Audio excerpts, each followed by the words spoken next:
waliwo time omanye ekiri e South Africa nti ebaayo abazungu nebaayo abaddugavu nebaayo ate ne group endala ba coloureds nga na wano kwega kiringa ekiriwo era nga baba bagenda okufumbirwa beenoonyaamu bokka nga bwe babanoonyeza eri omulenzi e Masaka ne bakufunira oyo omulenzi n'ofumbirwa baatuwamu ka special treatment era ne kaleeta problem twalina enviiri batulekera enviiri ffeffe kama naffe tulina enviiri abalala buli every now and then abazisalako kati ne bagenda ku strike abawala nabo baagala kubeera nakyo nabo baagala nviiri zaabwe naye abasomesa begayaza bo nga bagumu balemerako basomesa nga bonna bazungu mulimu oba mukyala Nyamusana yekka was the only Ugandan bonna bazungu beba balina impression nti oba abazungu babeera n'enviiri naye kati bw'ozijja kuffe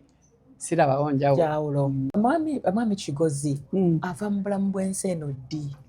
Yavaamu 1994 famire yali etandise ani anaagenda Pepsi ani anakola ettaka eri ekindi ani alina alivunanyizibwako ndowooza kati gwe kiri ekizimbe kibe kityo Pepsi tugikwase gundi ekiraamo kirungi nnyo oba tekikusanyusiza oba kikusanyusiza kyekyo oli yennyini bintu bwe yayagadde nafuna nabyo nga tuli Kenya namuzaalira Munnakenya oli era nze namulaba omwana oyo Munnakenya omugabye omwana waffe omusajja wa Kabaka oyo namulaba nga yatandika mpola mpola ng'ayimba myaka 11 13 batandika akantu kabayita clear cut ekakwatayo naye tutuulanga tuteesa atutuulanga tuteesa ojja kufuna degree nyumba muno olabyamu atalina wali engineer doctor n'abaana n'abakulu bonna basoma n'akola communication and ICT nga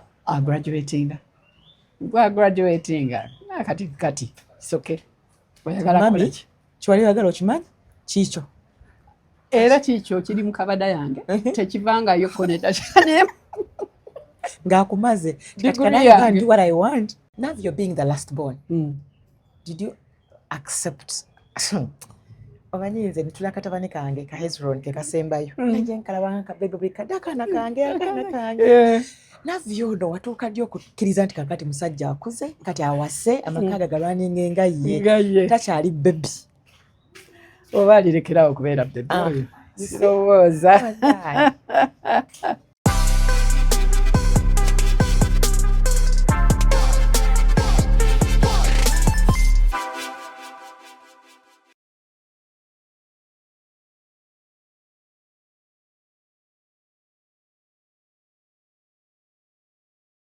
Welcome to yet another edition of Share with RKV. Mwebale kubanga gyemulina gyemusinza okubanga mutulaba.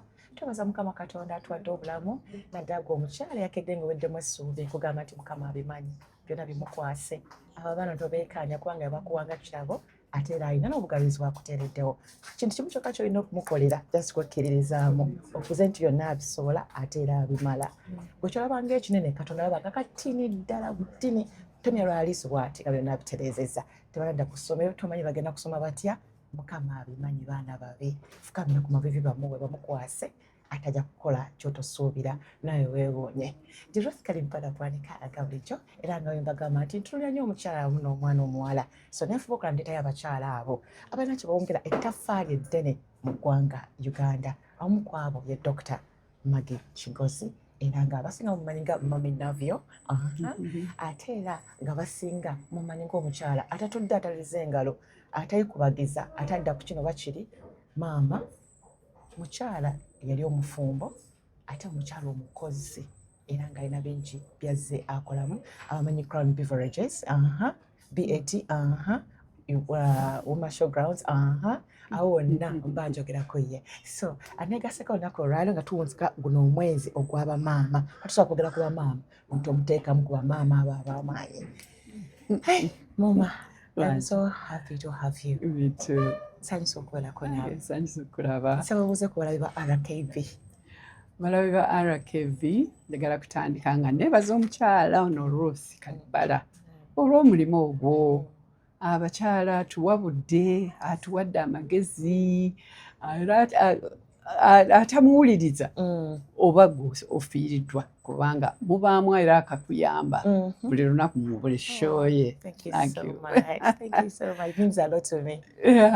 Abo abatulaba abakyala naddala nsanyusa okubeerako nammwe. Nze omulimu ogwange lubeerera mmwe musooka nga sinnagenda ku kirala kyonna.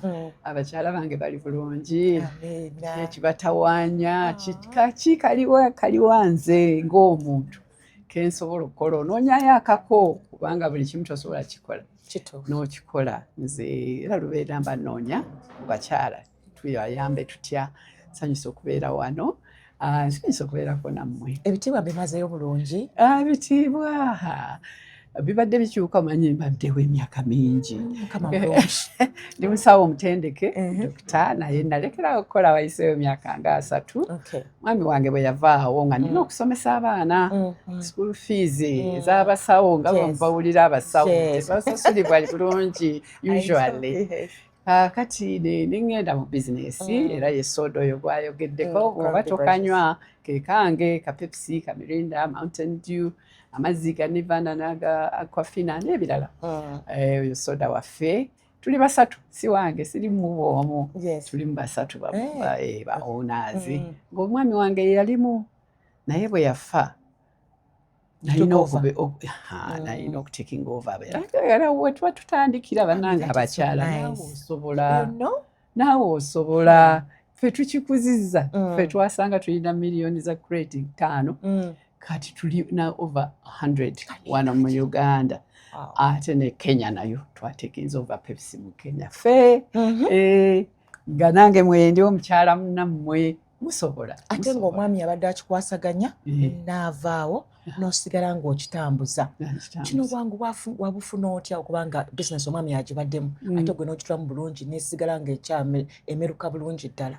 Awange tebyali byangu, naye kyeyasiga okunnyamba ekinene ennyo ekiraamu. Banange muli eyo mwe mwenna olinayo akantu laama kubanga nze yannyama nnyo bwe tujjayo ekiraamu nga akiwandiise ayogeddebwa ebintu bye gye biraga, ayina omukyala ayina abaana abitulekedde bulungi nnyo era nina okumwebaza ennyo. Yatyanga nnyo okutambula mu nnyonyi ng'alowooza nti bwe naatambula mu nnyonyi nza okugwa.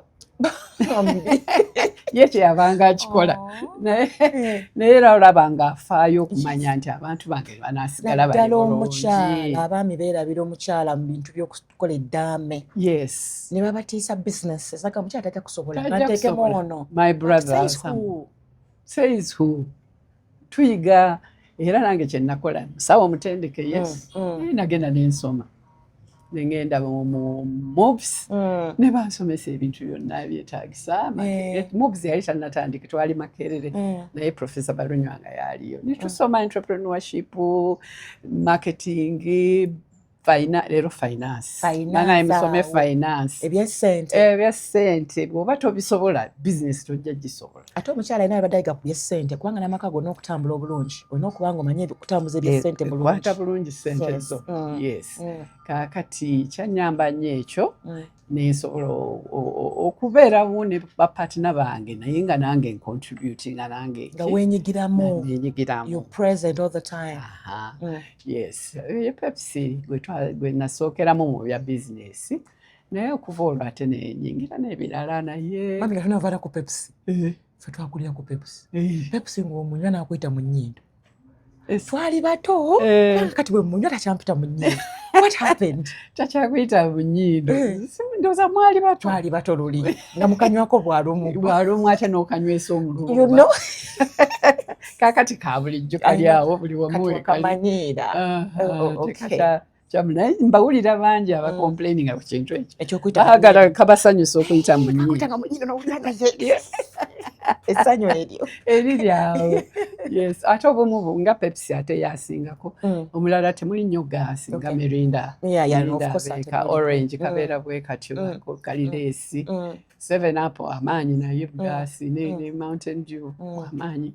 Yeah, buli kimu kirala. Banaye mama nga tuzeeyo ke mabega ddala eri. How was it like growing up mu family? Omuli abaana abalenzi. Kirungi nnyo bannange nga kisanyusa. Nze nalina abalenzi bana. Babiri bansingako obukulu, babiri bato. Omulimu ogwabwe magyali bulungi wanje. Olaba nabo ate ng'oyagala genda eri ogalagawa genda kola ki? Baino za kirungi okubanga bakuwembejja. Definitely kirungi kati ng'okitegedde naye ku ssaawa eyo bakubonya oyagala genda eri kaba bakugambye nti ayo tojja genda. Yes, mbeera mukaayana. Nalina omukisa nti nabayina. Mbeera ne maama omukambwe. Maama nga mukambwe. Taata opposite ng'ayagala alina omuwala omu alera alabirira akuwa essente bannange. Era nze n'omwami wange saamusaba ku ssente lunaku. Daddy's girl amala kulaba ng'alina oli bulungi. Petro yamutaddemu naye ne pikipiki yangulire pikipiki. Petro mwali mu pikipiki ekyo kyo nga ogenda bugenzi wali n'oteekamu.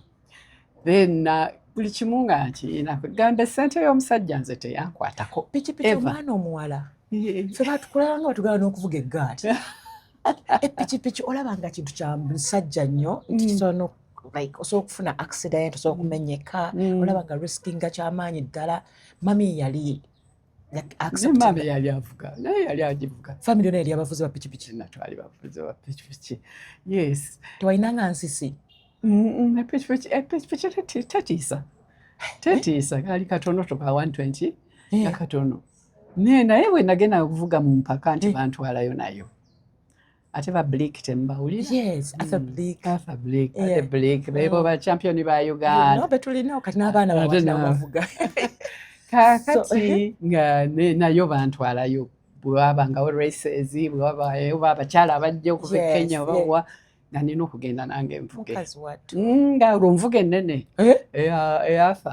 Arthur nga ye namba 99 naye tayagala nze nvuge eyiye nga ndiko namba soka mufaananamu ng'akyusa nebeera 66 yenze.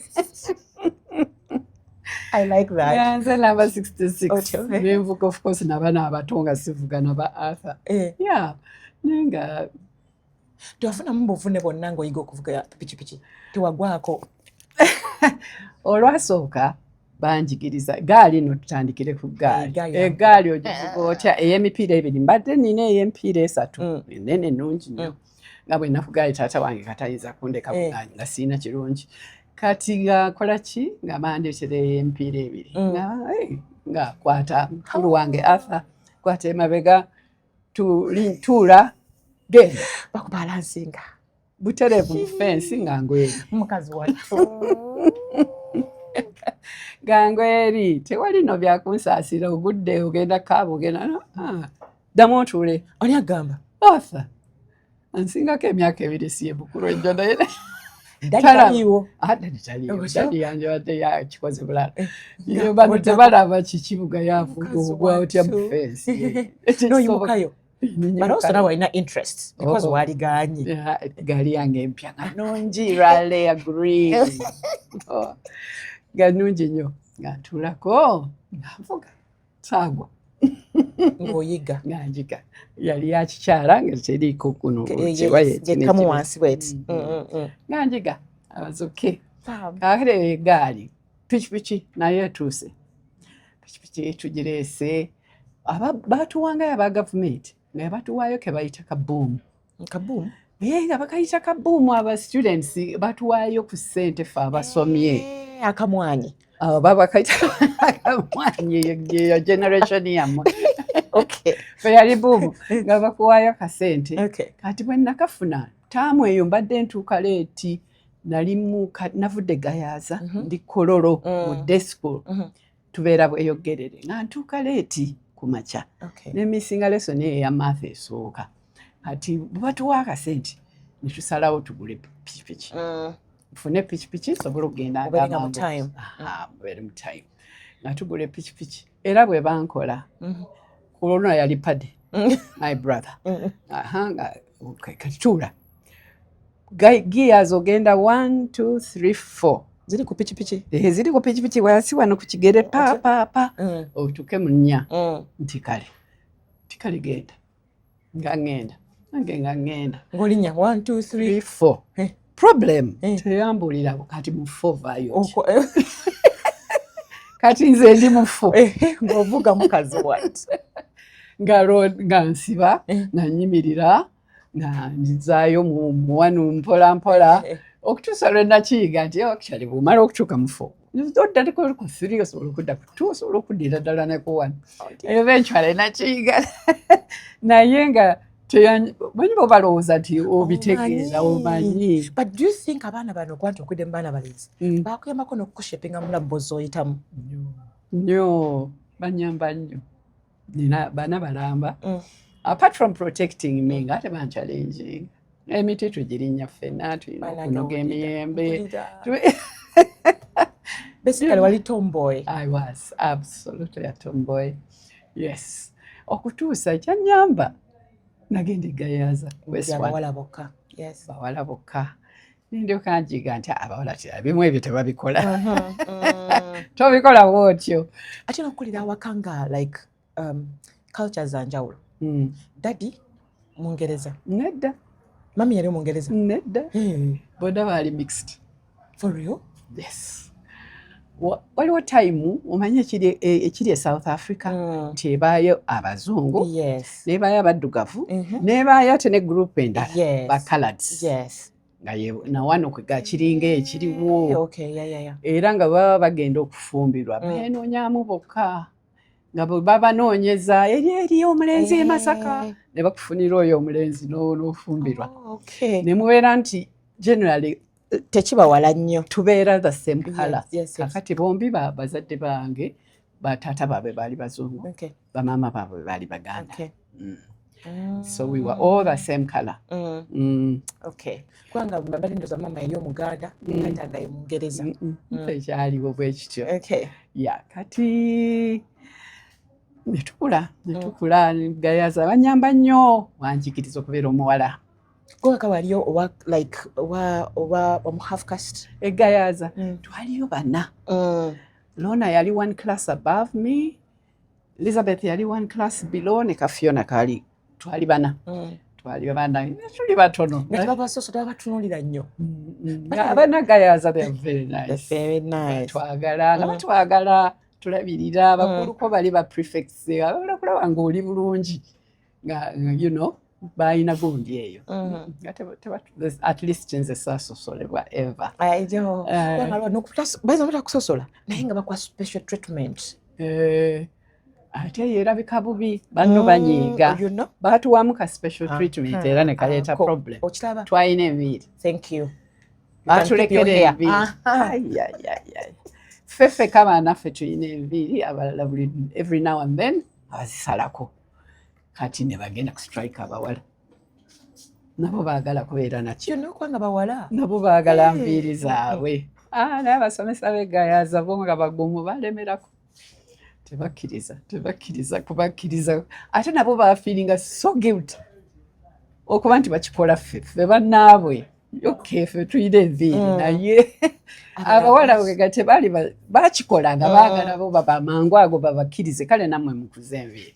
Naye bwe kita happening tebakitwala further olwo nga biwedde. Mwe tekyabakyusaamu mu nneeyisa yammwe n'abantu abalala nga you feel special. Manyi tekabulamu mu baana abato. For us we are special, we can keep our hair. I don't know. First of all, our hair is so tough. It is so difficult to comb. Era nga bo bamanyi okutuyambako nakusiba ku nviiri na you know. Sirowooza nti twafiiringanga anything special really. Naye balibo nga baagala ezaabwe nabo babeere nazo and rightly so. Naye kati omweyo situation kubanga era waliyo amasomero gakyali bwe gati nga mulimu abaana be bawaka special treatment ate abaana baba nga bakoseddwa. So nga Dr. Maggie Kigozi gwe yo situation osajjamba otya omusomesa okubanga asobola okubalansinga abaana bawala bano balema kubaawo ng'omu awulira nti ye tatuukidde mulimu abaana n'ebyana. Nze bwe kiba nze kati nga kaakati mwena tubasalako for the same reasons. Temuzisobola, ziyinza okubeeramu ensekere, you know, for the same reasons. Mbasalako mwenna ate ffe naffe kakati gwe kokubyako nze siyinza kulabika bulungi nnyo. Nze we nandikoze nandibadde fair. Naye bo baava eri n'eggundi yaabwe ey'ekizungu abasomesa nga bonna bazungu. Mulimu oba mukyala Nyamusana yekka was the only Ugandan. Bonna bazungu kuba balina impression nti oba abazungu babeera n'enviiri. Naye kati bw'ozijja kuffe sirabawo njawulo. Okay. So I read somewhere nti watandika okukola mu Vakia Senior 6. Oh yes. That's when you joined BAT? BAT, that's when I joined BAT. You were so lucky. Watuukayo otya? Nali muzanyi wa tennis. Okay. Naye nze okuva edda nakolanga kubanga nayiganga obuntuntu. Nayiga secretarial nga mmaze P8 ffe twakolanga 8. P8 yeru? Yeri ffe twakolanga 8 mu primary. Nga tetunnagenda mu ki waaliwo awo Kabaka's Palace issues. Ne tubeera ne time nene nnyo holiday. Nze nengenda ne nsoma secretarial. Awo nafunanga emirimu. Even at that stage. Wow. Secretaries bwe bagenda ku leave nga bankubira essimu jangu okole ewange. Fekaze nali mmanyi okukola. Twali mwana muto nnyo. Well, yes, when nakikolera ekyo naye bwe ntuuka eno mu S4, S6 university, I could always do secretarial job, Uganda Hotels, BAT, buzonna ebifo bingi nnyo nga nsobola okukola. Then of course ffe bw'osoma obusawo awo era baba bakukozesa. Watonna bakugraduatinga naye olina by'omanyi osobola okumanaginga ka clinic osobola yeah, so I've always been able to work. Era nga tekintiisa. Ate nga tuli bazanyi gayaza kye yatuwa ffe abamu so much okubeera ba sportsmen. Tennis, table tennis, badminton, hockey, netball, mizanyo gyonna. Ate nga ova mu family ya sports. It really kyatuyamba nnyo okutuwa connections, okutuwa competitions, travel nga twatambula nsi. Yes. In Kenya twasooka gendako you know, Egypt, gendako Russia, twazanya emizannyo fo bingi nnyo. Ne wano okubanga otandise internship ng'okola ku BAT kubanga company yali nene buli mwana nagyali agadde okubeeramu n'ababa bamaze. Yes. But how easy was for you okubanga penetrating oyingiramu? Kakati ffe twali ba junior tennis champions. Ne mukwano gwange Gertrude. Era emirimu bagituwa ffe babiri. Gertrude Sempala. Yafumbirwa ali Bulaaya kati. Kati Gertrude nange nga tuzanya tennis. Aba BAT be basponsoringanga junior tennis. Kye batasobola kukala kati. Sigala mu junior tennis kumutwalayo otya. Naye ku mulembe ogwo twasoke nga be babisponsoringa. Kati ne batuwa emirimu tugenda tukola ku reception ku ssimu. Waliwo nekintu kye bayita telex, waliwo kimashini awo buli omu akitya kiyita telex. Ebyo nga bitukolako mu holidays. Then nze bwe natandika medical school nga nikola ne mu clinic. Saabulwa mulimu ate nga saagala bwavu. Toyagala kusabiriza? Siyinza kusabiriza. Raymond aleka yagala tuwa ku kyakunywa. Atuwe Raymond.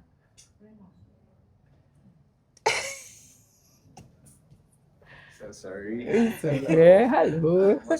Thank you. You want to give us a drink? Yes, a drink. We also have breakfast menus here. Oh, wow. Yeah, we have an English breakfast, delight combo, sunrise combo. And if a client doesn't like meat, we also have a vegetarian platter. A vegetarian platter. Yes, fruit platter as well.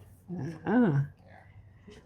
And also here we have the drinks menus. We have smoothies, cocktail, mojitos. We also have, since a doctor, we also have our health corner, our health doctors. That's our specialty, the funny special. Okay. I feel attacked. Kwegala kwanze siri doctor. Ate gweta kujaweredde. ajja kulondera ayagala Yes, kulondera ajja eggwe. kulondera. I will have the fruit platter. Fruit platter. Mhm. Right. And then And drink. mojito.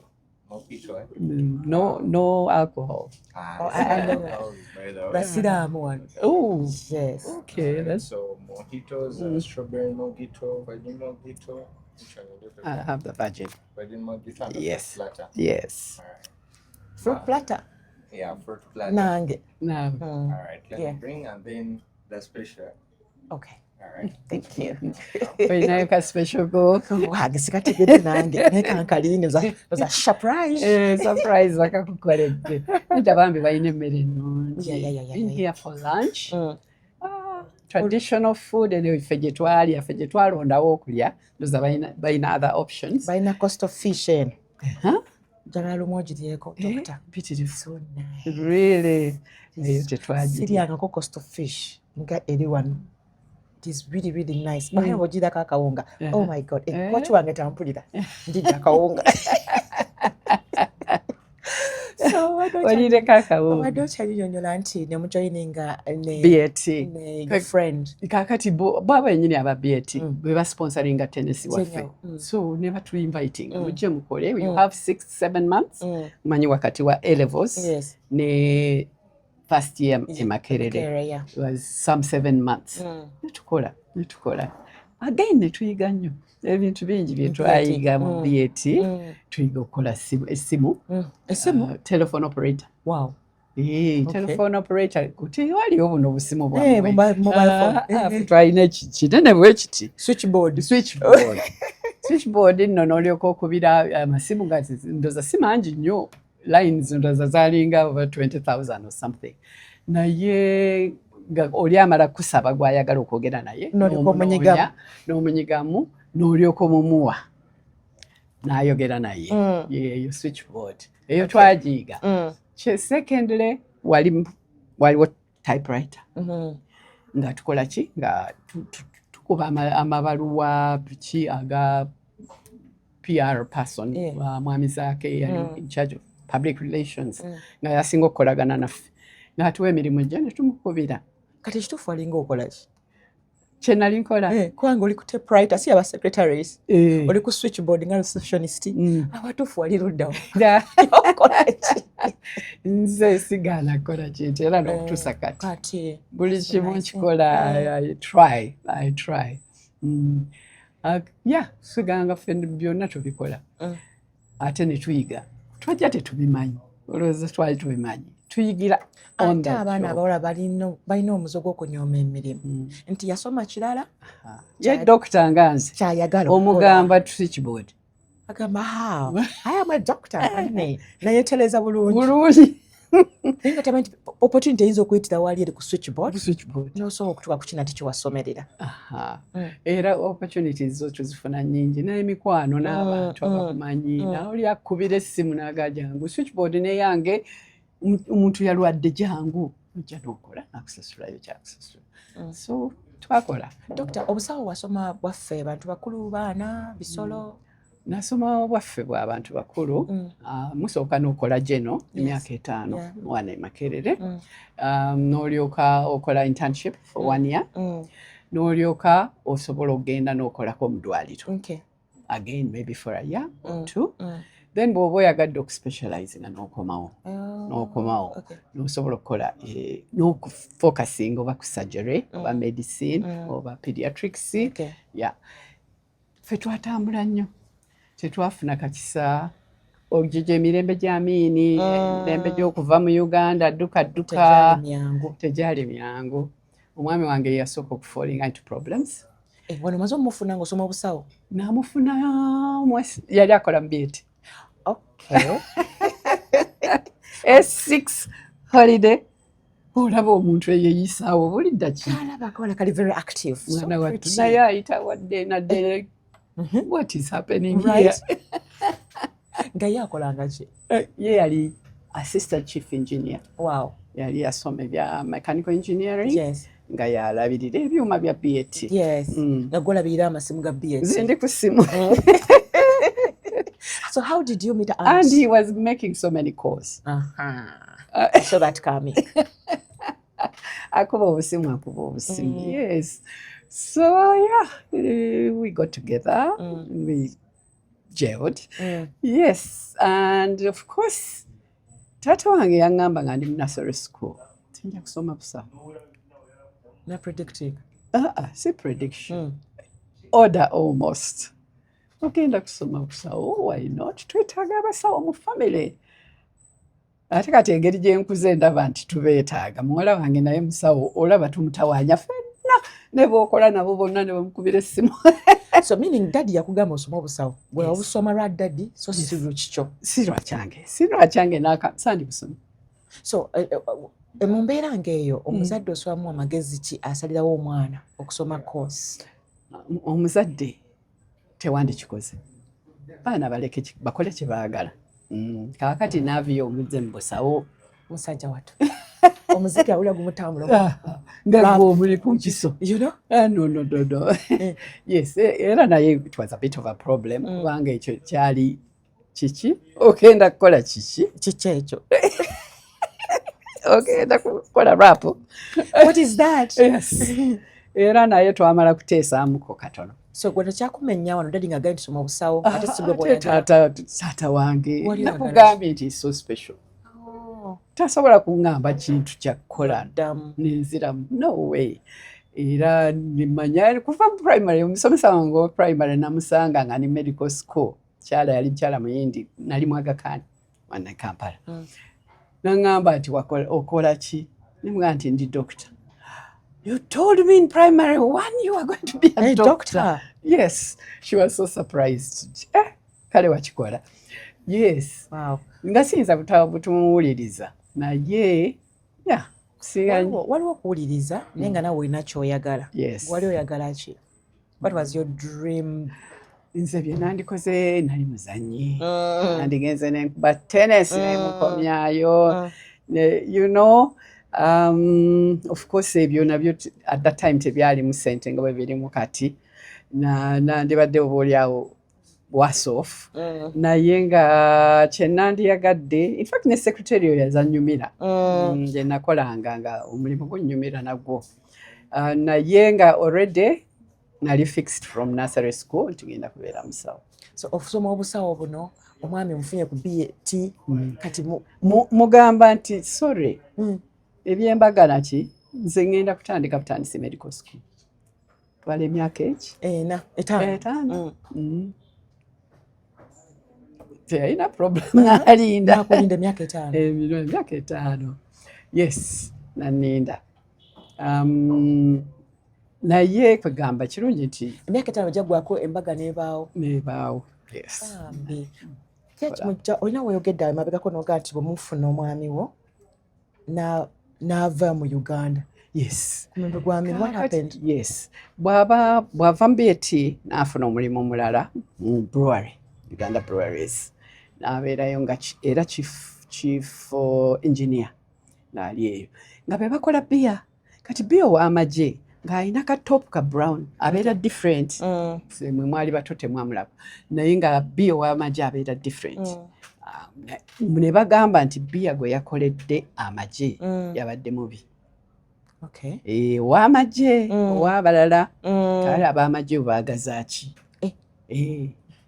Omuntu no secretary mu office y'abakulu n'amukubira essimu n'amugaba kunoonya. Yakwata bukwasi byanguwa n'asala ng'amanye ekiddako ku mulembe ogwo. It was terrible. N'asala ye n'agenda wano nga atugambye kaŋŋende nja kuddaaba nja kulaba. Olwo nga mutandise okubeera mwembi? Akatulu no nga we are not living together. Nze nkyali eri just over. Yakola. Kati n'akola ki? N'agenda e Kenya. Kirungi kya brewery buli wamu weeri.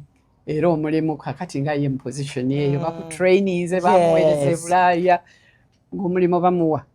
Nga bamuwa omulimu ng'akola ki? Nga atandika kakalubya mulimu e Zambia.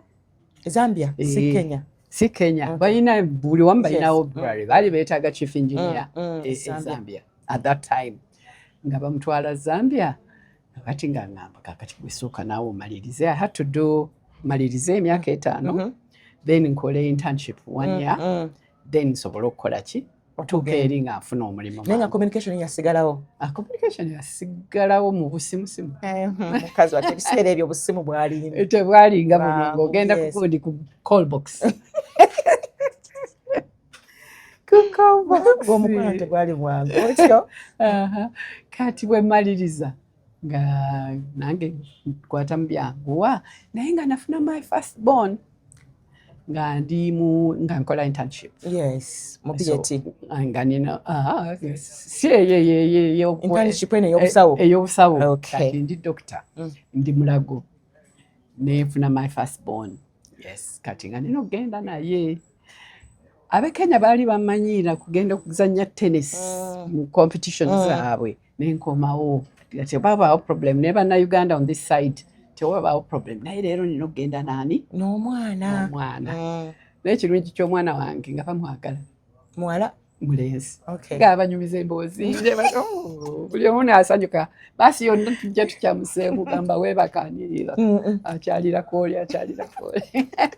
nga tutuuka e Kenya nga tuli Nyonyi nga tugenda Zambia nga tubeerayo ni 3 years. Temwatawana kudda ate kati political situation nga nawe bakutaddemu.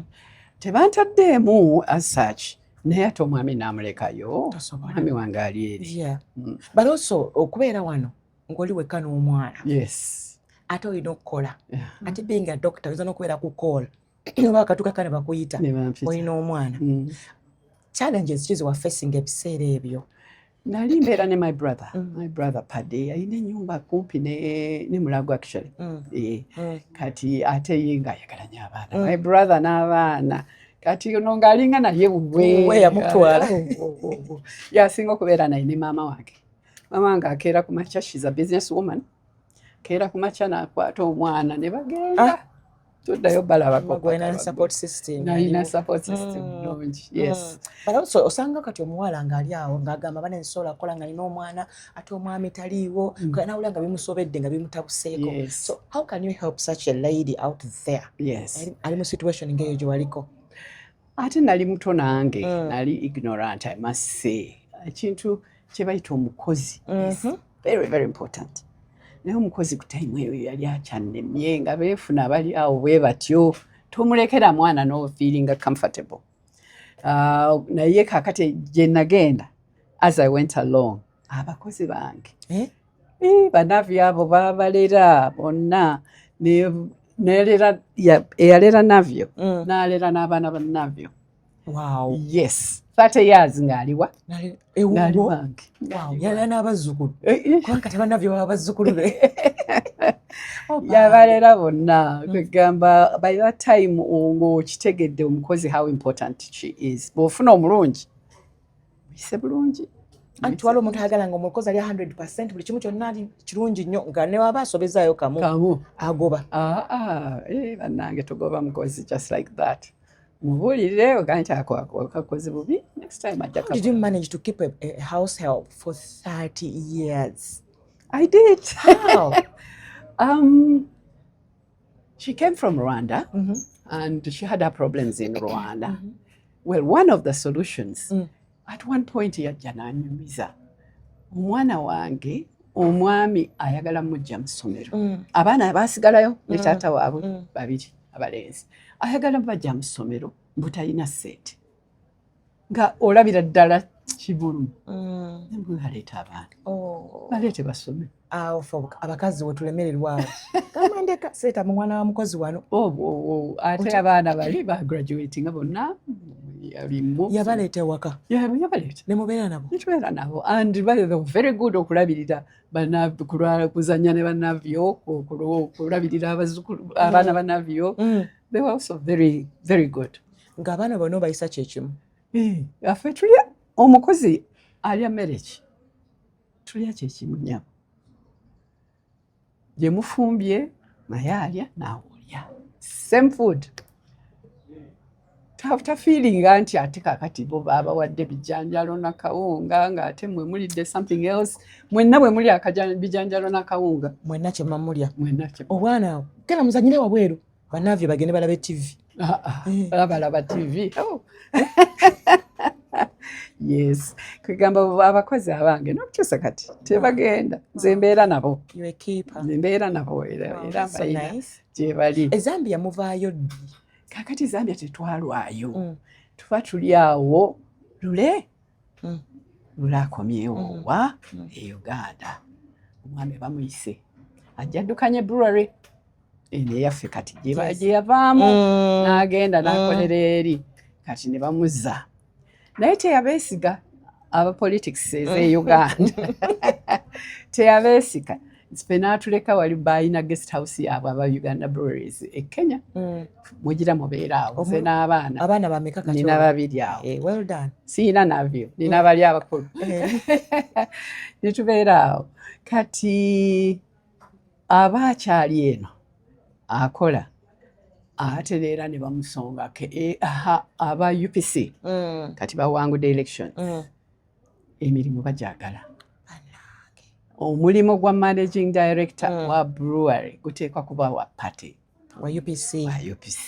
Omwami ge waaki? Omwami oba no tugambe nti waaki beba actually kaguta beba NRA outside way.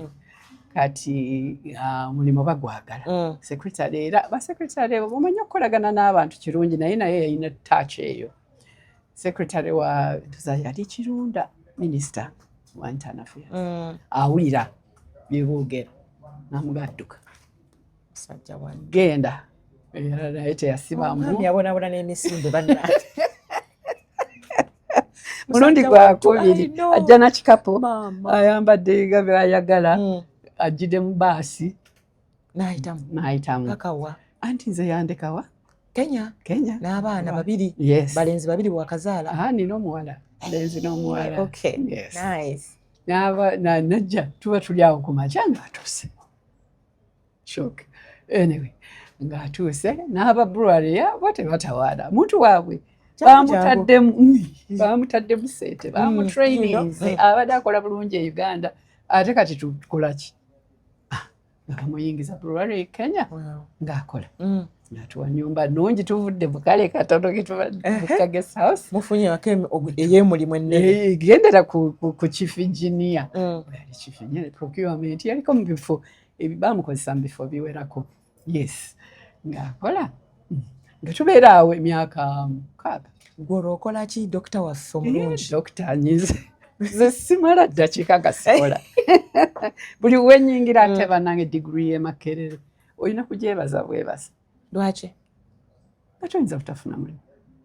Nalinnya Zambia ne bakuwa. Neninya amadaala ku Ministry of Health. Ne mbaga ndi wano. Oyagala kukola ki?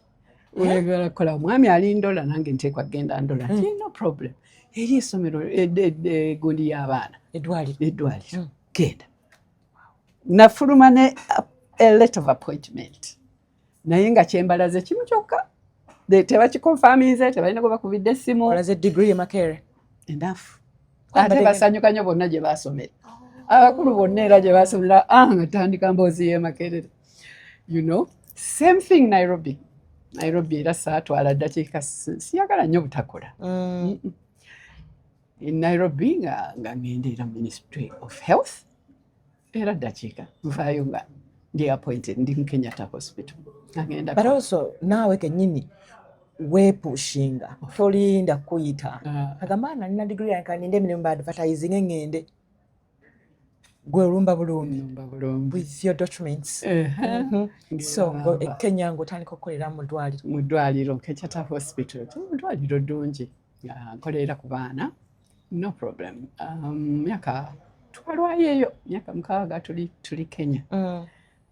Ng'akomawo 86. Kaguta akomawo. Okay. Kati nga bamuyita ye Minister of Works. Omwami wange. Wow. Kakati akomyewo eno ye Minister of Works. Yes. Twalwayoko katono abaana ne bamala taamu eyo. Nange ne nkomawo. Kati abaana tutambuddeko mu masomero ge Uganda tegawa maanyi time eyo nange otanza comparing ge Kenya n'enva wano gye badde yeah kaakati nga tuddayo Kenya ate tunoonye boarding kuba babadde mu day schools tunoonye boarding nga tubazaayo nga basomera ettuli tubanona tubakyalira bakyali babiri nafuna navyo nga tuli Kenya namuzaalira Munnakenya oli era nze namulaba omwana oyo Munnakenya omugabye omwana waffe omusajja wa Kabaka musajja Kabaka oyo namulaba neggulu bamuwa erinnya ya Adoch era yali enyumirizaamu nga Adoch ndi wano so outgoing olanga aliwo Olunnakenya lungi yes awo nga tulina basatu ye yasooka n'akomawo nange nga naffe tukomawo nga n'essomero tulinoonyeze Kenya tubaziizayo tubatadde mu boarding. Omutima ng'ogulina abaana abo bali eri oli eno ababiri nabyo yali akyali wano ng'ali mu nasare yahiwa nga ngulinaako essomero ddungi kuliko omuwala wange ali taafu nno like mother like daughter absolutely ansinga nako thank you alesika classic keeko kamohito kange thank you and then avocado crazy thank you we are special era tampadde stromano okay iyo thank you so much ndowooza nti akusuubira kajja thank you so much ka avocado crazy kali kekakuwoomera really kali ka avocado ka banana gambe ka amata era kati kyemusana nkimazi kiwedde kali sweet very nice kali mu banana akuba tonywedde kange kali beta kano ka doctor nange tonywedde kange kayitirifu omwana akoze akantu kange kayitirifu yakasoma yakategeera abisyabwe mmere yaabwe ennungi nnyo ebyokunywa birungi ne saavisi yaabwe toli bawulira nti oli awunya enkwawa nti oba akuze akugiza atya basically ebintu bye bakola byonna birungi ne delivery zaabwe n'abantu bakola delivery bakuleetera eka ababeera mu kyalo iye baba bazidde bazidda mu kyalo kati waliwo nabino simanya ono yazadde kati nawe mutala navi yazadde tolina kugwa mu masiga kufumba katogo kwakubigana katogo nga bakamutwalira akanakawere bambi akuugi akanakawere otis bamukola byonna nga babiteekayo bulungi they are very good fantastic you know katubategedde naye tubadde tubamanyi naye nga tumanyi just cultural food kirungi okumanya nti balina such a variety exactly naye tebakola mwenge mwenge sinywa bayinza okwatonywa naye nga abavubuka banywamu abantu bange bayinza okunywa so omukwano guno ogwaba how did you bond with your children okuba kati bali eri wala ate kati goli eno kati nga tukiwunzika omwezi gw'abamaama abaana bange tebabaako kibuuzo ani atwala attention namba emu baana bange babo era omwami wange kye yali akimanyi nti yali mu layini eno eri emabegako kubanga abaana be bakola ki basooka era nabo bakimanyi ate kati digito yajja obusimu buvuga ngamba lwe nga bali esigadde Kenya oli eno yes bonding yali ekyagenda mu maaso nga tukyala every 3 weeks lovely third week wabeerawo viso yebayita viso mugenda ku Friday mubalabako Friday katono Saturday Sunday mukomawo ku Monday ezo ng'ennaku ziwera tuli bangi no kusinga tubeera bakyala abakyala ffe tusinga okukola ki okugenda ku ngendeeza abaami bajja once in a while then ne tubeera nabo ne tubafumbira emmere ku hotels tusanyuka then half time nejja ennaku nga 5 ne bakomawo eno ne babeerako wano for some 5 days ne baddayo naye all the time weyaniko ne bawandiika ebbaluwa biseera nga basomesa tubeesiga yes twali waliwo essomero ddungi nnyo ate kati ddene nnyo ddungi jjo likuze. How is it important like omwana ono okubanga abondinga nnyo ne maama okubeera mu bulamu bw'omwana kubanga kati abazadde abasinga balooza nti olw'okuba omwana amusasudde buli kimu kyonna ali mu very good school afuna buli kyeyeetaaga Mm. mba simwadde nnyo attention ajja kunsanga eno ng'awummudde bulungi ki maanyi ki agali awo after 3 weeks wagenda nga n'obalabako Yeah. kiki walinga ogezangako okukola awo gwe n'abaana bo? Yes, bonde eyo nkulu nnyo. Bamanye nti ofaayo, owuliriza, osanyuse, abange bazannyi bajja kuwangula mizannyo gyabwe, swimming biki, mukube mu ngalo, you know. So football, rugby biki byonna ffe tuli bazannyi. So ekyo kimu nga tufuna chance okukiraba bali ku eyo vizo. Priority y'abaana nze tebangako kibuuzo. There's no question. Waliwo navyo yagwa n'amenyeko omukono. Mba ntuuka somewhere, of course obusimu wawe tebunajja nnyo, amasimu tugafuna sometimes. Baŋŋamba nti ki yamenyese omukono. Okutwala emmotoka olina okukola ki? Okubeera ne some permission from the Ministry of Education Transport mu Crested Towers awo. Olina okugenda ofune permission oluusi etwala ennaku oba lumu oba bbiri. Ekyo nga sijja kukisobola. Paaka sinoonya emigugu, sitonye eki, ninye taxi nga bw'oli across tuuse across wali, of course eno eyaffe ekomye eno, kati ninye Kenya, ninye matatu. Eka kyokka saayogedde. Teri amanyi gyendi. Teri amanyi gyendi. Nga nze nadduse dda, omwana wange yamenyese omukono. Taata agenda okudda Bakama byaliwa. Daddy akunoonya ali Kenya. Ali Kenya, Daddy yamenyese omukono. Nti okay. Yamenyeko akola ki? Buno obuntu climbing frame. Bayita climbing frame. Abaana abalenzi. Era bw'okuza omwana nga tamenyeseeko omulenzi olaze Mukama. Aba yamenyese omukono, aba yamenyese okugulu mupiira, aba yanuubuse bannange. Yes, we batyo. Naye omuwala alinamu ka element ko ak'okubeera nga naye tomboy. Nnyo, kisooka yali mu sports woman. Nnyo muddusi, buli kimu. Muddusi, netball, byonna abizannya. Okukola kati ye musawo, ye musawo nga nze. Yes, musawo mu ddwaliro, muntu mukulu nnyo. Yeah, she's doing very well. But how have you managed to balance your career and motherhood?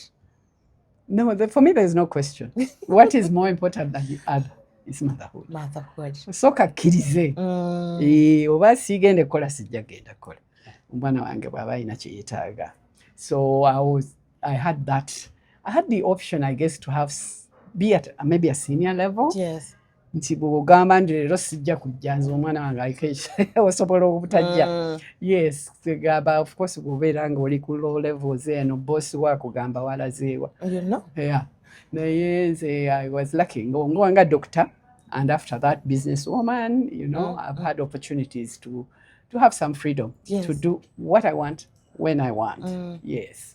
So kyanyambako ekyo nti I'm always able to prioritize my children.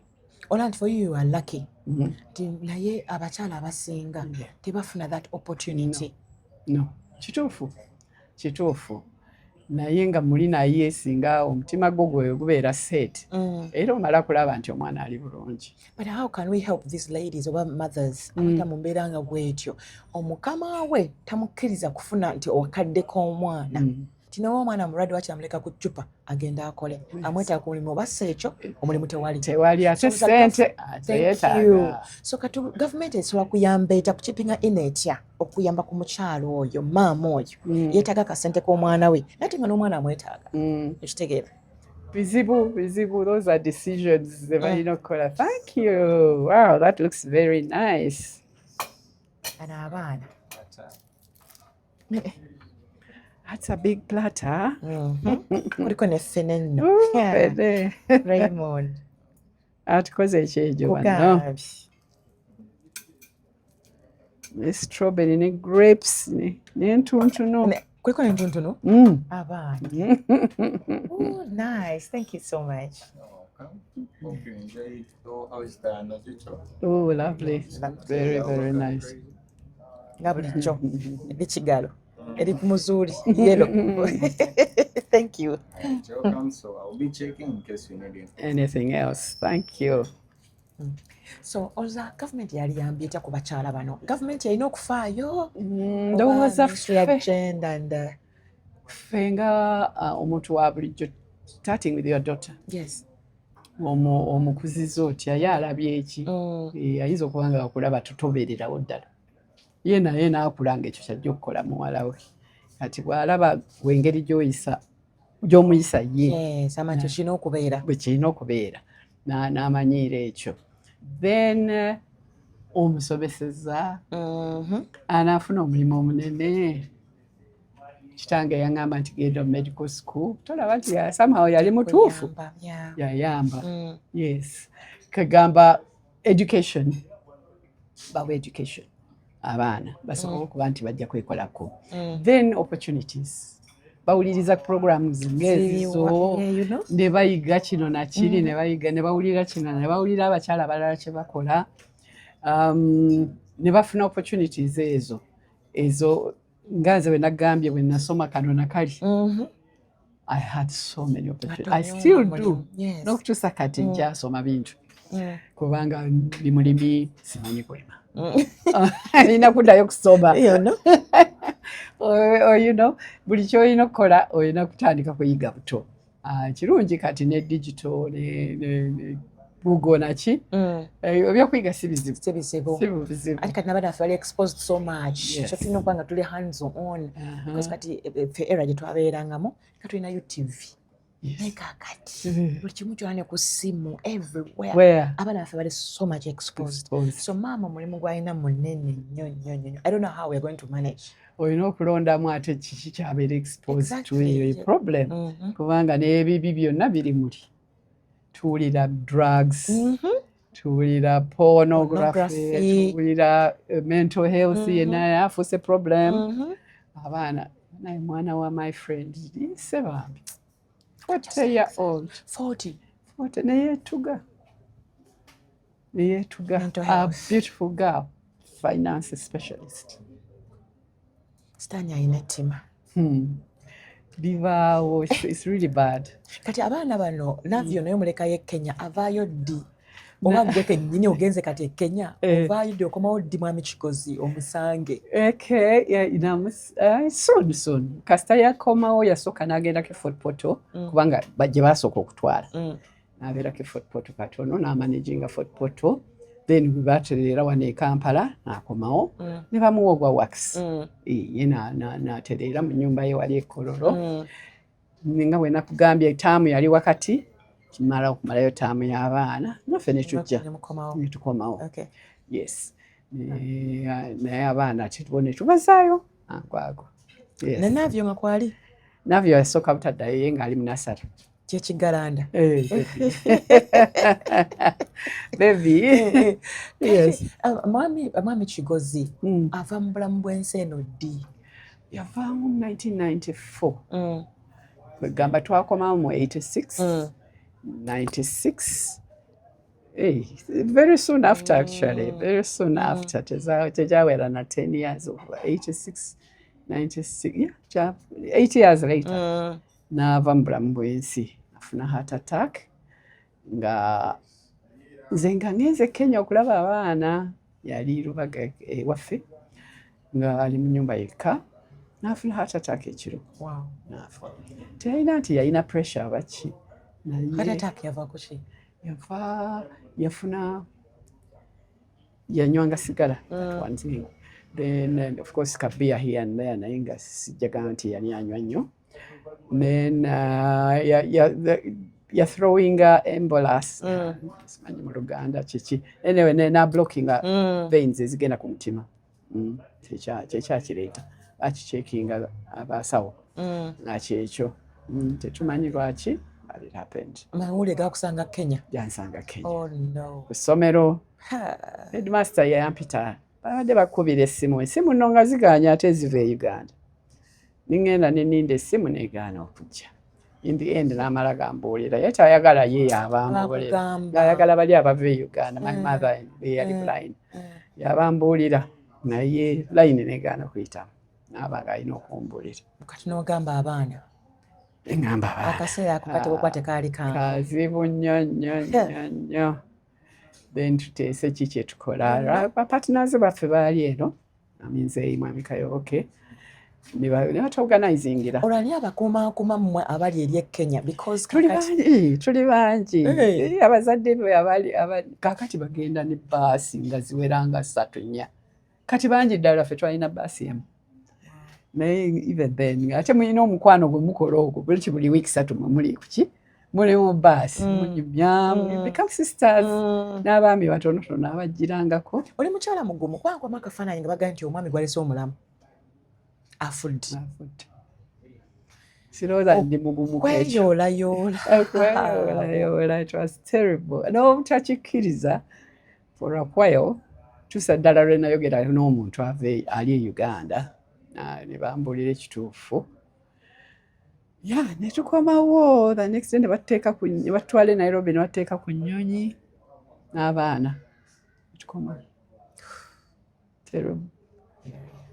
Omukulu no bambi teyasobola kudda yali ali Bungereza ng'akola A-levels ng'ali mu exams wakati teyasobola kudda ye. Muwala gwe twali naye n'ebibuuzo biyinza okukaluubirira mpozi nga temwamugamba. Twamugamba twalina omugamba. Oh my God, I can imagine embeera gye yayitamu essaawa eyo. Luckily exams yaziyita. It was not easy for him. Kati ne tukomawo kuziika family. Ekirungi tulina family nene naye alina nene tukolagana so the one no family problems. So you think kyakuyambako kuba nti mwali mukolagana? Yes. Obutafuna kusomozebwa kw'amaanyi nnyo. Akamu era ate nga mulimu ddala mikwano gye be yeesiga nga wiira eyo yali yagiragirira his brother in law. Teyagiwanze. Kubanga ate bw'agiwa ggwe otandika akaboozi ate kakati bino wabiwadde gwe wano wampaddewo kati mwanange mulabawa onoowa waaki ekyo teyagiraga yagibuulira his brother in law Mwami Kabanda yawasa sister we Aunty Jessie yali amanyi gyeri ati tuba tulika tumaze okuziika ng'ajja ngamba tujjeyo wiiwo kozi tugijjawa simanyi gyeri nti eri mu briefcase ye kyokka ngwa girina waka eri waka mukazi wati eri mu briefcase naye ne briefcase sifangayo nze kuyiga buno buntu bwe fe abakazi nga twecokola nze siri FBI mujega nze nkumanyi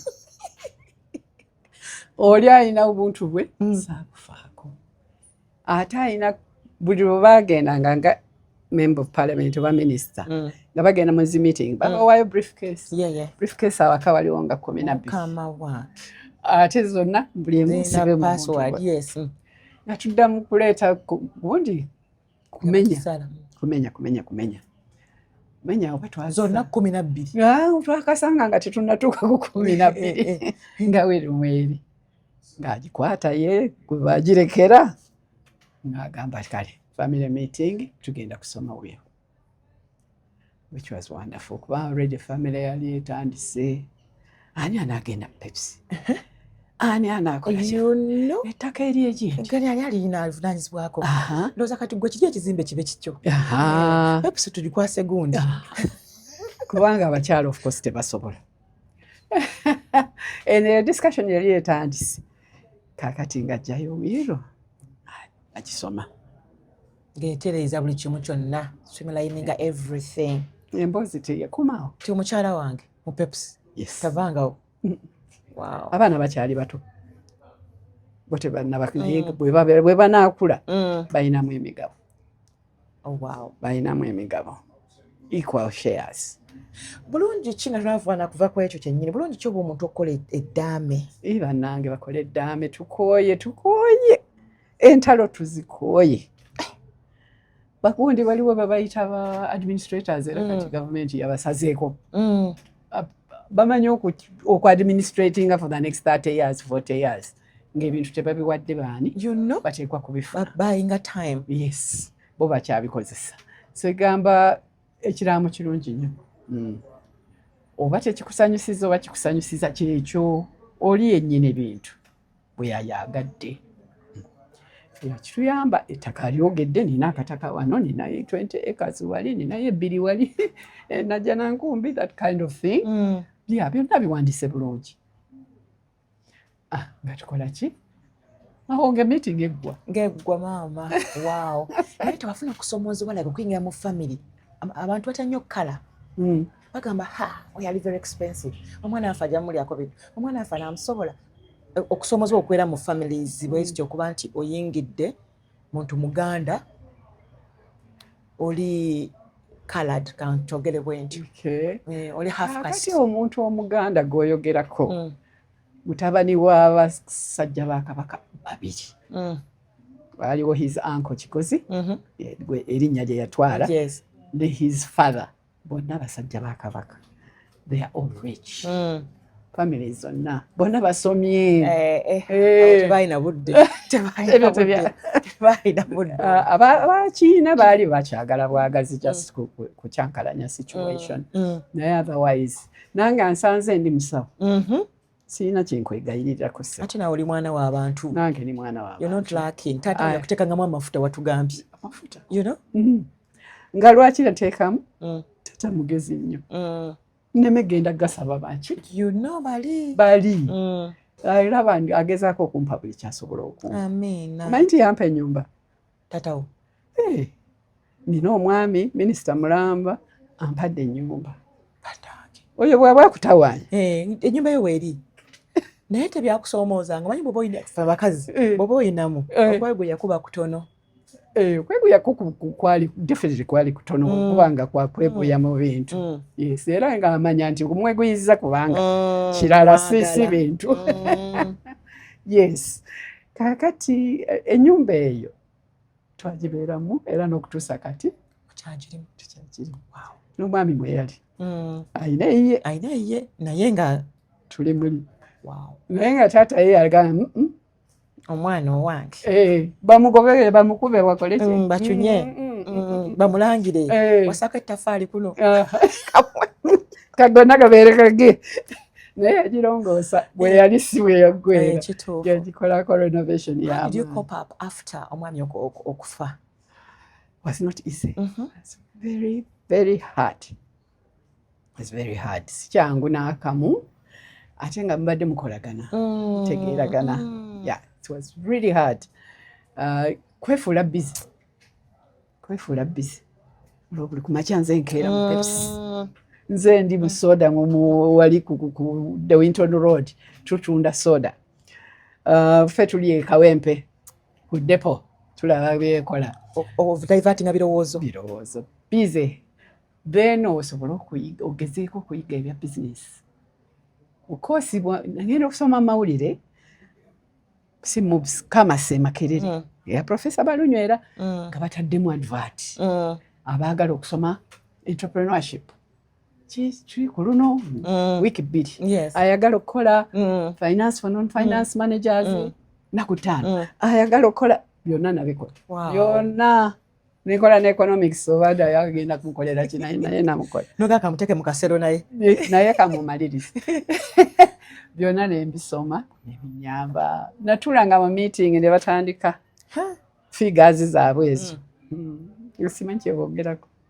nakamu nogamba sijja kutola butuuzi wano mbeere nga simanyi kigenda mu maaso kaneggula amaaso omukyalo omugezi nali mugezi amase nalina okukikola bakyala abasinga basa avaako omwami addamu kwekubagiza yes tekiba kyangu kubanga omuntu gw'obadde omanyidde abadde akubeererawo your best friend agenze naye addamu kwekubagiza n'ayongobera oluusi n'akyawa n'abantu bonna ate naye alibadde amuyamba naye n'amukyayiramu kubanga agenda naddira ddala emabega so mu eyo omukyala oyo osobola mumuyamba otya mama nze kyasinga okubeera ekikulu nina abaana babadde mu masomero nga bwenakugambye oli ali Bulaaya dollars pounds ze yeetaaga tikirifu omuwala naye agenda mu medical school navyo naye ali ku bibye akyali eyo wansi naye abo nga for me kyekisinga obukulu kakati oli abadde mu pepscola alese kyaze agambye ziizino gwe mukulu wekka ku baana babadde alowoozaako gwe wekka gwe mukulu wasoma ndi musawo abagezi bagenda wa mu medical school siwo n'abatali bagezi be bagenda muki mu business enenema polira tujja kunema agenda nambisoma byonna kirungi nina ba partners bo bagezi bantu ba business baludde mwami Nzeyi mwami Kayoboke baludde mu business bagimanyi bakubabysittinga bambebisi oluusi banefunira bibaawo tebalina budde obwo era oba oyagala weerwaneko polira yes and being a woman oli mu basajja naye olwokubanga definitely mwami Nzeyi nga mmanyi nti nzanye emizannyo nemusinga mukuba mu squash mukuba mu tennis gamba amanyi nti waliwo ebintu byensobola mbadde musawo ekyo nakyo akirespectinga kwegamba tebancunya nnyo tebankaluubiriza ate kasa nagenda nembusomasoma obwo bwenkubuulidde nintandika okutegeera kye boogerako naye otherwise obeera wali ng'oli blank tolina kyomanyi abakyala abasinga bwe babalese mu business bweso zitera okufa kanataba abakyala bokka naye ebintu byabafu bitera okufiira ddala nebiggweerawo ddala yes butamanya business kubanga business tetuzaalibwa nayo eriyo abeera entrepreneur agezaako kano agezaako kali naye business olina ogisoma it's something you study kati nabo basinga beefubako courses bonna ate kati bonna gye buli ne online bibangako ne online kwebiri yes ogenda ku mubzi ogenda ku wangi nnyo Enterprise Uganda banange twayogeddeko katono nnyo ku kintu kya Navio olwakugamba nti atandise rapping how did you take it doctor business lady omwana agambye agenze kubanga ffe twatandikira katemba balabanga bintu by'abantu ba failures si mulimu kati gwenga maama atunudde omwana w'omwami taliiwo yagala baana bo bakuzawo nga babuvunanyizibwa omwana aleese ebyo your first reaction the first reaction yatandika mpola ng'ayimba myaka 11 13 batandika akantu kabayita clear cut ekakwatayo ngenda okulaba award bagenze South Africa bafunyeyo award Vipolo naye lwe yafuna Vipolo pamba bamba olwo ye yawangula naye nabano baafuna then bwolyawo kugamba kabandi ako unfortunately twali tetubitegeera ffe ng'abazadde owange Kenya oba abalala bonna mithi yasigala wano abalala JB ali Canada oli ali babatwala bonna babafula bize ne babatwala kati Dani n'asigalawo ne Miss ye n'akontinuinga mpola bayimba naye nga n'okusoma eri we tusoma ali South African nasobola muteeka South Africa ekirungi kya South Africa baagala nnyo hip hop baagala nnyo music baagala nnyo ensonga lwaki bamutwala ya hip hop nze nali mbiriko njagala asome so ate omuwaddeyo ate bukuza kyalina kyekyo kyennyini agenda ku ssomero abakozi bennyini be bamunona mu mmotoka z'essomero ne bamutwala agenda ayimbe bannange kyali eri akati era akomawo nga agenda akole 6 ng'agiyita awo ayagala kuyimba serious ayagala kukola ebyo naye tutuula nga tuteesa ojja kufuna degree nyumba muno olabyemu atalina tewali engineer doctor n'abakulu bonna basoma tosobola butasoma kakati tunoonye kyosobola okukola kosi gyosobola okukola okukkiriza n'okukola ebyo n'akola communication and ICT babyetaaga ebyo ICT mashini zammwe ezo zemukozesa abo abali mu creative industry kwegamba course yali relevant yamala emyaka 3 naye in the meantime South Africa we bayimba buli weekend okitegedde pate ku pate alaba rap efuse rap kati nga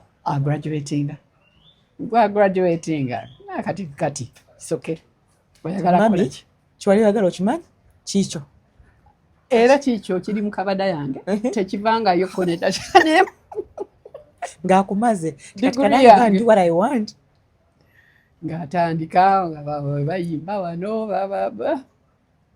kutuusa kati ng'obeera supportive very supportive abazadde abasinga tebabeera supportive bakuba bamenya bakola biki omuzadde yali badde abeera atya naddala omwana singa amulaga kyayagala okukola kati nga kyali mu mwezi gw'abamaama banaye bamaama ate nze nali leeti singa namukkiririzaawo luli ng'akyali muto ddala ne bbandi yaabwe ne tugezaako ffe ng'abazadde okukwatagana naye tetwakwataganamu n'akamu tetwali tetubitegeera singa twasobola okukwatagana kakirya kaataako ko kaali kamaze okwetuusaayo katubeezaawo nno ate nga mu Africa muno temuli band temuli group yalinga eyaabwe teyaliimu ng'ate bajagala nnyo ayimba ne Juliana ayimba ke bayimba ne Juliana nga bamuswaza ne mu video teyalabika addayo n'ogiraba video taliimu yalabikako ku basketball court wajja n'abawusinga akapiira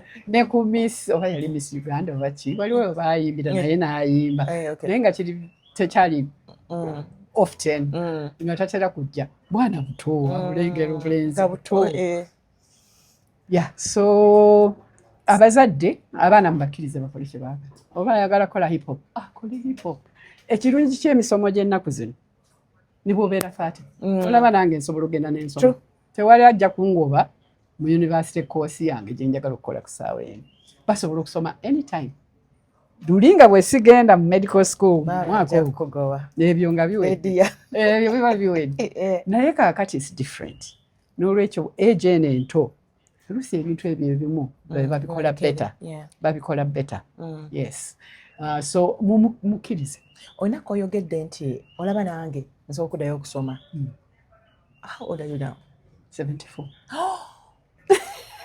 natera okuwaayo I tap in wow well done you're looking so beautiful thank you what would you tell your your younger self what advice would you give your younger self my younger self was there's nothing you can't do there's nothing you can't do yes just make up your mind and run with it towuliriza nnyo taata nga nze bwe nakola kubanga really by preference I would not be a doctor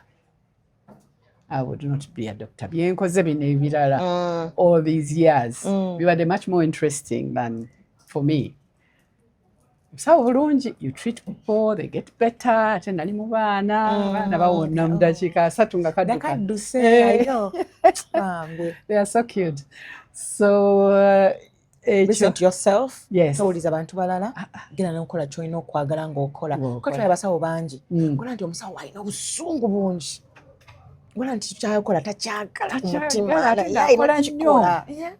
tafuna ssente naye ng'obusungu alina bungi aye n'osangayo oli ng'akola wangi bundi Chameleon yali agenda in the next class ne bamuwa ssente za fees yalinya basi oluyimba yaluyimba tewalula oluyimba yaluyimba yalinya basi n'atuula ku kaki akameeme n'atuula mu bus corridor mawingo n'agenda e Kenya look kyeyafuuka right yes so he had that talent lot of talent. I know he's a doctor Dr. Chameleon just like me you know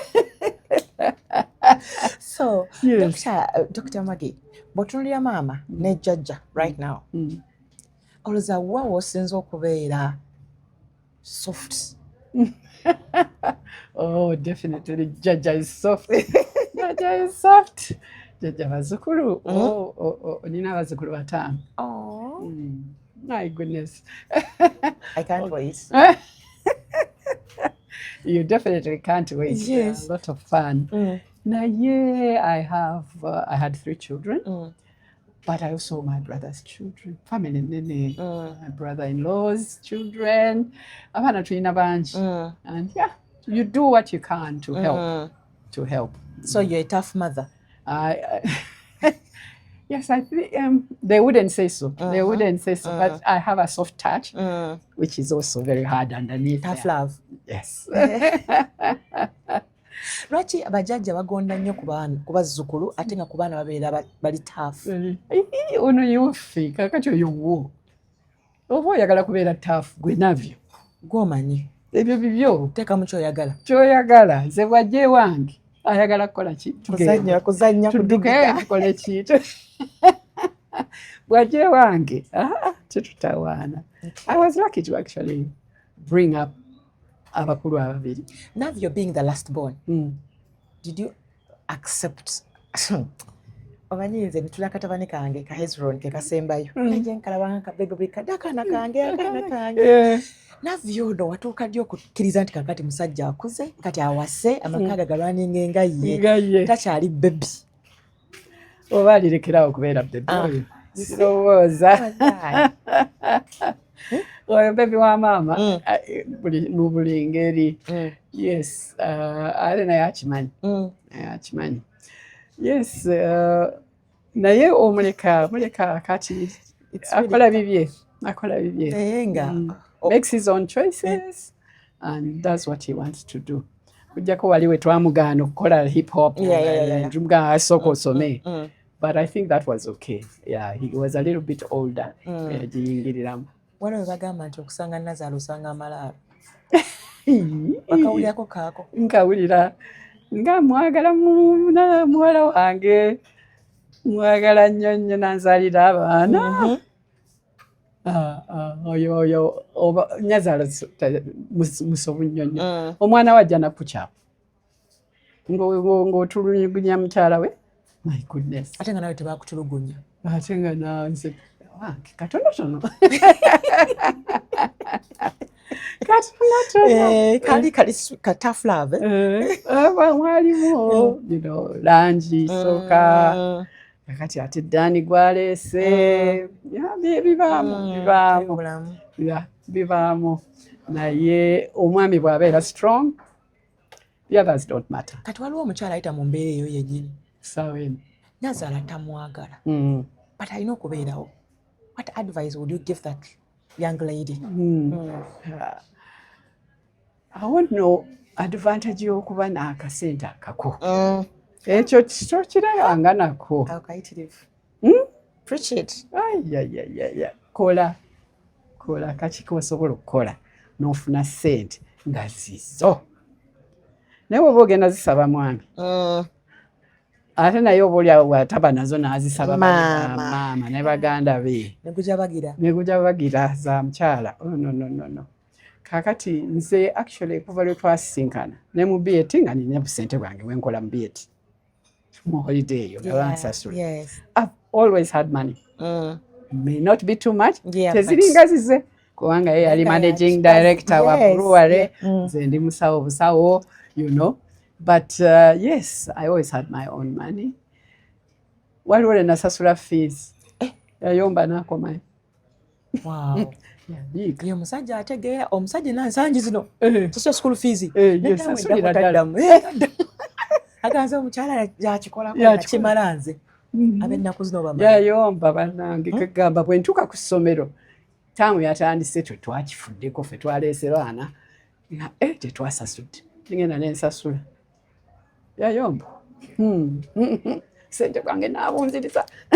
Oyo musajja he was great. He was great. Omanyi ffenna bwe twatukula twamu ne ba mentors. Do you have any mentor? Mentors nze, of course my mother was too tough. Had a very tough mother.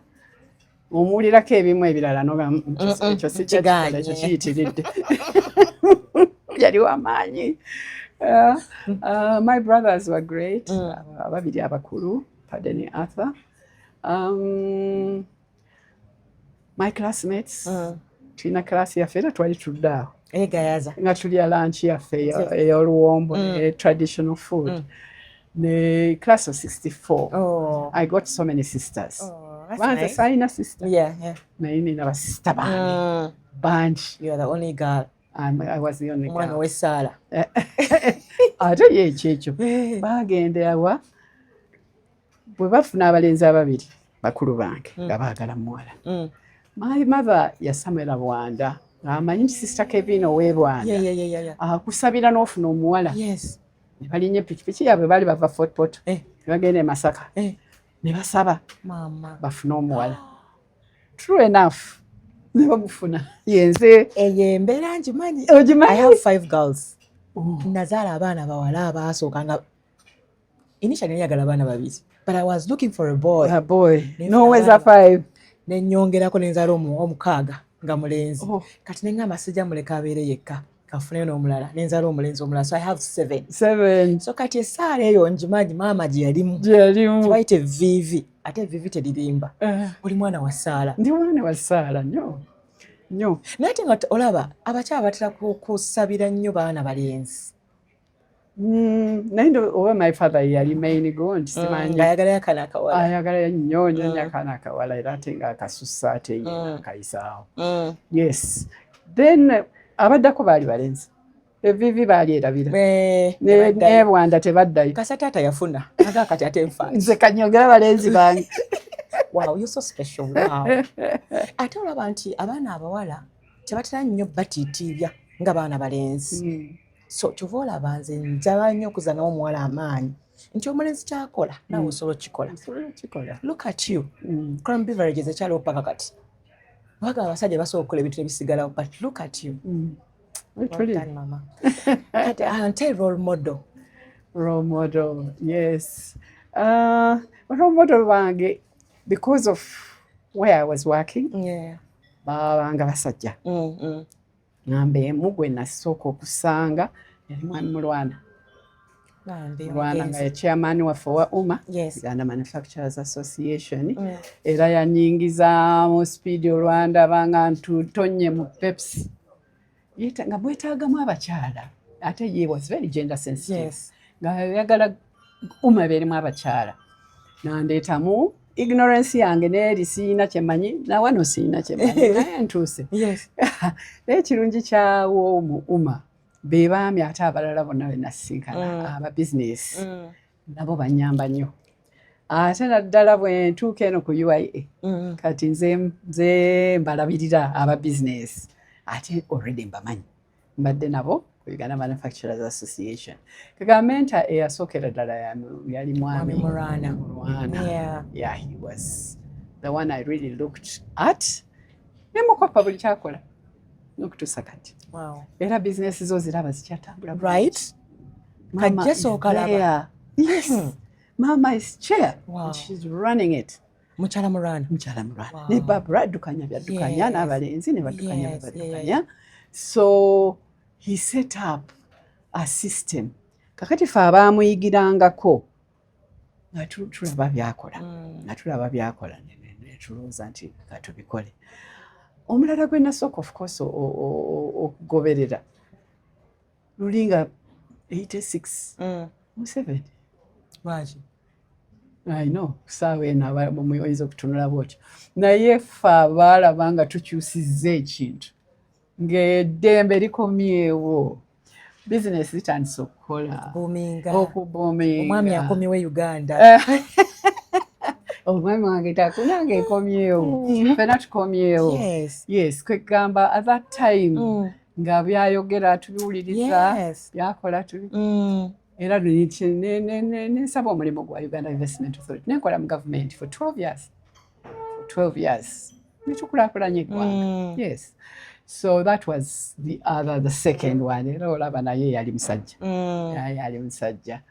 Abakyala kubanga I was in such a different fields. Okujjako ba classmates bange ate abegayaza. Ate nabonna nabo bali senior, very senior. Sekitoleko was Minister of Agriculture. Eva was head of UNBS. Judy yaliyo mu NGOs omuntu w'amaanyi nnyo. Kwegamba nabo bakuwa ku magezi obawuliriza. So those would have been my my role models at that time. N'omwami wange of course. Anti ate okuba gyali yonna musanyufu ekintu kikwasaganyiza bulungi Kikwasaganya. era ndowooza beewa high five ne mwami Murana. Omuntu waffe. Yes, well done, well done. Mami neyanziza nnyo olwakadde kompadde. Kale. Abaana baffe abawala nga tuwumbawumba Yes. obubaka ki bw'obasibirira. Kale. Yes. Abaana baffe abawala ekisooka okusoma siyinza kujjako ki? Ngalo. No. Bw'oba osobola okusoma fiizi weeziri tozanyazanya genda osome koma yonna gy'okoma oba gw'ofuna PhD gikufune ejja kukuyamba ate abantu tebakuyisaamu maaso ffe ng'abakyala bamanya tuyisaamu amaaso manya tuyisa mukazi kind of thing naye nange bwe natandikawo nakadokita kange kati nina ne kaprofesa okay ovuma mpola Yeah, true. otandika omusiru maybe not kiyamba Yes. ekirala protect yourself tewali hurry Don't rush. ba boyfriend bano abato abaana abato baagala kubazanyisa no gwe beera serious beera serious omala okukula then you can make your choices ekirala by'osomye ebyo si buli omu afunye chance Yeah, okay. zino eza degree ne professor naki naye bukosi obw'obutono nze nga bwe nakugambye secretarial ne kaakati oba oyagala secretary ndi wano Nyawo. Kati ogenda kwiga byakulima. nima nze nina faamu meka Anti wagambye ogenda kati kusoma. nasoma nze ndwawo nasoma dda nina emmwanyi nina emiyembe nina emiti nina palm oil ebinazi gyendi miyakalangala Gyetumanye gye basinga okuteeka ebinazi. next to kalangala yes yeyo gye biri okulima tulima kirungi ky'okulima yes oyigako naye osobola okufuna abamanyi Kituufu. bye baba nti bakolamu yes kwegamba koseza ezo ennyimpi abawala tofunye kakisa oba olevel wagigudde gavumenti kati ebiwanga byabwereere kola amasanyalaze kola amazzi bannange bwe tuba ne problem y'amazzi ffe ng'ababeera mu kyalo ku faamu it's a problem ono otwalira omuntu okuva e Kampala agenda eri So basically anoonye ekizibu, anoonye solution. Yes. kakati gwe oli awo otudde genda myezi 6 bimu bya myezi 3 baking kola cakes Yeah. Chala Brenda Sekabembe walaba bakeke ya kabaka keke ya kabaka bannange Yangamba yasula olunaku 3 teyeebaka. tayinza kwebaka Yangamba seebaka Rufi. nemalegwa Yate giri omuntu n'afunamu stomach ache. Nali ku bunkenke buli kimu bonna abanja abajirya Mm. it was wonderful naye akasomero ke akusomesa for only 1 million shillings novaayo Nokola millions and naawe millions of- ng'osobola keke Yes, okukola yeah. keke ng'eya kabaka gye twalaba kagakoseza ezo gyeziri Buusa maaso. temuzibuusa maaso ffenna tetuli ba diguri osobola okuvaawo gwe n'otandika bizinesi yo n'otunga nkoye nungi ennyo Yeah, nobeera ku fashion show You know? Yeah? Yeah. ebyokukola bingi Thank you mwerowooze so much. bawala bannange naye kisinga obukulu weekuume physically Kikulu byokuzaala ku ssaawa eno no Zaala abaana b'osobola. ate ng'omaze oba oli awo okufumbirwa later on topapa But mama, how do you describe yourself? Singa omuntu akubuuza Professor Dr. Maggie Kigozi yaani? Somwogerako oti. owange akola buli kimu ne bamugamba nti owange bw'okendeezaako yes Naye I am friendly I am kind I like children I love women nkoze ebintu bingi nnyo bwembeera ne position empaaka kisa wembanyigawo Mukama akikubalire. naye ngenda mu NGOs siri wa NGO ndi wa business nze mbadde nkulira kina mama wa Africa top NGO for Africa Yeah. kubanga tukola ku bintu nga ale pregnancy. Yes. Ebyo ne tubirwanako. Olabye emisomali ekiro. Yes. Wamulabye. Ekyo kibeera kitya ku muwala ng'oyo. Ene muwala sigambye nti oyo yekka. How can we be allowing that to continue? Ate nazzeeyo nange buto. I know. Nenga NGO yange nasikyaliyo naye kanzireyo. Kubanga olutalo tunaba. Omwana ne bamusala. You know? Ku myaka 7. Nange that was so sad. Ate yatubuulidde ffenna n'atussa ennaku. Kitalo. Yes. Kwegamba nze buli kimu nkikola. Buli kindaba nti kiri important. And luckily enough, I have the flexibility. Kyokka nno njagala kukuta naye mpulira sikyagala kukuta. Essaawa zaaweddeyo. I know. Omanya abantu abeeru ffe batugamba nti tukaddiwa mangu. How have you maintained this look at 74?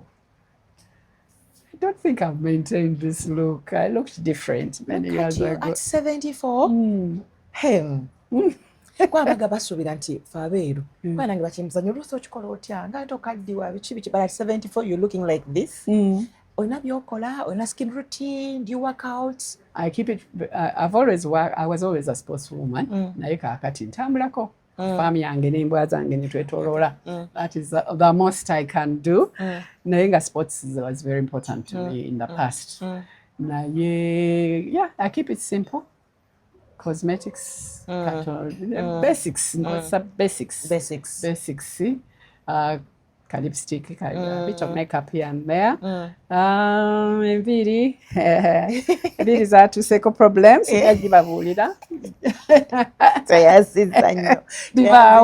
Let's enjoy our fruits right now. Thank you. Thank you so much for coming through, Mama. So welcome. Thank you, Ruth.